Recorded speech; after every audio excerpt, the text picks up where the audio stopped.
नमस्कार, मैं खुशी और आप देख रहे हैं द न्यूज इंडिया लाइव। आइए नजर डालते हैं आज की बड़ी खबर पर। सुशासन के लिए एनजीओ की मदद पर विपक्ष बिफरा। महंत बोले, क्या एनजीओ सिखाएंगे योजनाएं कैसे बने? चौधरी का जवाब, पिछली सरकार में शातिर लोगों का घेरा था। विधानसभा में बुधवार को बजट की सामान्य चर्चा में नेता प्रतिपक्ष डॉक्टर चरणदास महंत ने काबिल आईएएस अफसरों के रहते सुशासन के लिए एनजीओ की मदद लेने पर सवाल उठाया। इसके जवाब में वित्त मंत्री ओपी चौधरी ने कहा कि कांग्रेस की पिछली सरकार पर ही सवाल उठाए। उन्होंने कहा कि पिछली सरकार में एक विशेष शातिर सर्कल चलता था। यहाँ बहुत से सदस्य नए हैं, लेकिन वह भी दूर से दिख रहे हैं। बताएं कि इस बड़े संस्थान को 1 साल में आपने विकसित किया। नेता प्रतिपक्ष महंत ने कहा कि आप लोग 2 एनजीओ दिल्ली से ला रहे हैं। क्या एनजीओ के लोग आकर सिखाएंगे कि किस तरह से पारदर्शी प्रशासन चलाना है और किस तरह से योजनाएं बनेगी? जबकि सरकार में मुख्य सचिव के साथ साथ 7 आईएएस अफसरों ने एमबीए किया है। 34 आईएएस अफसर एमटेक बीटेक हैं। 4 आईएएस अमेरिका से डिग्री लेकर आए हैं। इतने सक्षम अधिकारी होते हुए भी सुशासन लाने के लिए एनजीओ की जरूरत पड़ रही है। पिछले 1 साल में क्या विकसित किया है? एक बड़े संस्थान का नाम बता दें जिसे आपने विकसित किया है। सरकारी खजाने का पैसा भ्रष्टाचारियों को पहुंचाया जा रहा था। वित्त मंत्री चौधरी ने कहा कि अजय चंद्राकर बता चुके हैं कि कैसे कांग्रेस सरकार में खजाने से पैसे बाहर निकालकर भ्रष्टाचारियों की जेब में पहुंचाने का काम हो रहा था।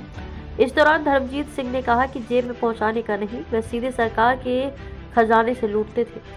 शराब के घोटाले में यही हुआ। 2 रैक लगती थी, एक सरकारी सप्लाई की और एक गैर सरकारी सप्लाई की। वहां का पैसा सीधा आता था। वित्त मंत्री ने कहा, सुशासन के रास्ते ही हम आर्थिक प्रगति कर रहे हैं। हम ज्ञान कल्याण के लिए गति की नीति के साथ वित्तीय प्रबंधन कर रहे हैं।